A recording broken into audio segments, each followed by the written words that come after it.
kimi müsahibə mərhələsində müəllimlərə ünvanlanmış aktual müsahibə suallarının üzərindən izah verəcəm. Gəlin birinci sualımızdan tanış olaq. Birinci sualda qeyd olunur ki, refleksiya niyə vacibdir?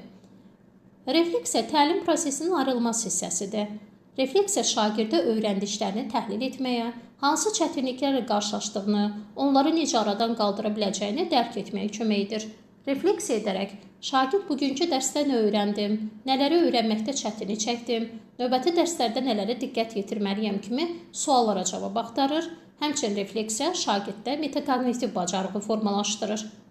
Müəllim üçün isə refleksiya dərsin effektivliyini qiymətləndirmək, növbəti dərslərə daha məqsədyönlü planlaşdırmaq, təlim prosesini təkmilləşdirmək imkanı yaradır.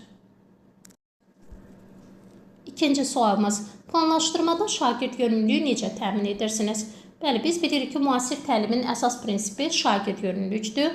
Planlaşdırmada ilk növbədə şagirdlərin hazırki mövcud bilik və bacarıq səviyyəsini, maraqlarını, fərdi xüsusiyyətlərini, öyrənmə ehtiyaclarını nəzərə alıram. Fəal təlim metodlarından, diferensiallaşdırılmış tapşırıqlardan və əməkdaşlığa əsaslanan fəaliyyətlərdən istifadə edirəm. Əsas məqsəd şagirdin öyrənmə prosesinin aktiv iştirakçısına çevrilməsidir. Üçüncü sualımız.